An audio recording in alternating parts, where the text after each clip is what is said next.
The story I'm going to share with you this evening comes from the murky swamplands of the South, from the dark and gloomy, deep recesses of North American folklore.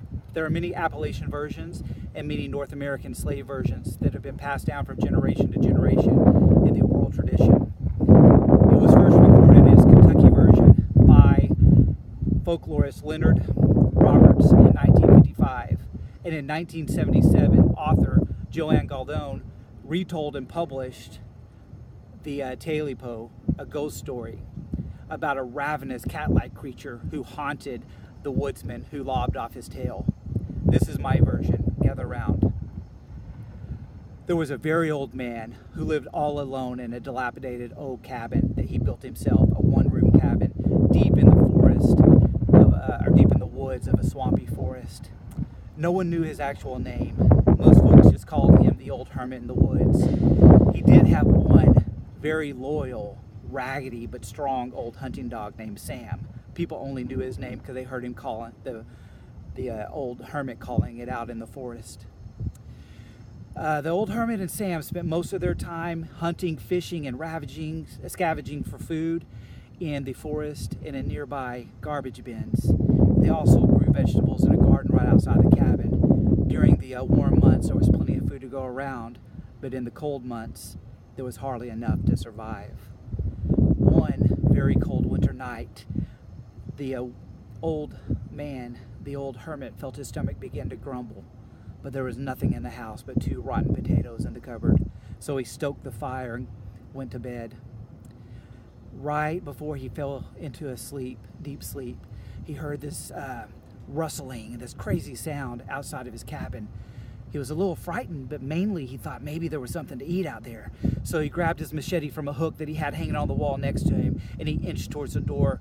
Sam had perked up, his ears pointed, a low guttural growl coming from his stomach. As soon as they opened the door, they were staring eye to eye with the oddest looking creature either one of them had ever seen. It was covered in black fur, it had long yellow pointed fangs, long sharp claws, and yellow eyes that seemed to pierce straight through the old hermit. Sam lunged towards the can, and as soon as he did, the creature jumped out, swung around. This long, thick tail came within inches of the old hermit's face. He pulled his face back, swung his machete, and lobbed off the tail. The creature hit the ground. Sam was right on his trail, chased him into the forest and into the swamp. When Sam returned, the hunter was left standing there with a tail at his feet and a bloody machete in his hands. He was about to throw the tail into the forest when he realized how much meat there was on it. So he took it inside. He cleaned it, he prepared it, cooked it, and ate it. It was a satisfying meal. He got back in bed with his stomach full, ready to sleep, when all of a sudden he heard this scratching noise at the door like something was trying to make his way in. He and Sam inched their way back to the door, a machete in hand. They swung the door open, but nothing was there. They looked around, they got back in bed, getting ready for sleep again. Then all of a sudden, the same scratching noise, but a higher pitch this time, like it was coming from the window. They opened the curtain, still nothing there.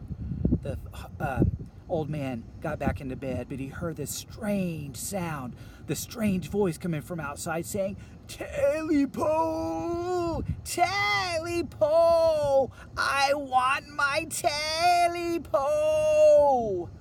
Now the old man, the old hermit, wasn't easily scared, but this had got him really shaken. He decided to stay awake all night.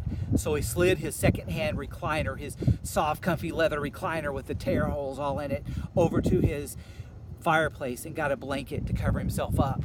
He let Sam out reluctantly and cautiously for a break. He nestled into the chair, brought the blanket up around him, waiting for Sam to scratch to get back in, when sleep overtook him and he drifted off. All of a sudden he was awakened again by another scratching. He looked around for his machete, his shotgun, anything. He couldn't find it. He called for Sam. Sam didn't come. He jumped into the bed, pulled the blanket over his head, and eventually he heard the scratching coming up the side of his bedpost. He inched down his blanket and he saw the creature, the eyes piercing into him, saying, "Tailypo, I want my Tailypo. The old man said, I don't know what a Tailypo is. I don't have your Tailypo. The creature came to his ear and whispered, you know you lobbed off my Tailypo. I want it back. The old man said, your Tailypo is gone. I ate your Tailypo. The creature reared back, his claws bared, and next thing you hear is a long, loud scream into the forest, and followed by an eerie silence. The townsfolk heard the scream, so they gathered a posse together and marched into the forest. When they got to the cabin, it was ripped to shreds. There was no sign of the old hermit or Sam anywhere. But they say if you're alone at night in the forest, you can still hear the words, Tailypo, Tailypo, now I've got my Tailypo. Thank you for listening to my story. I hope you enjoyed.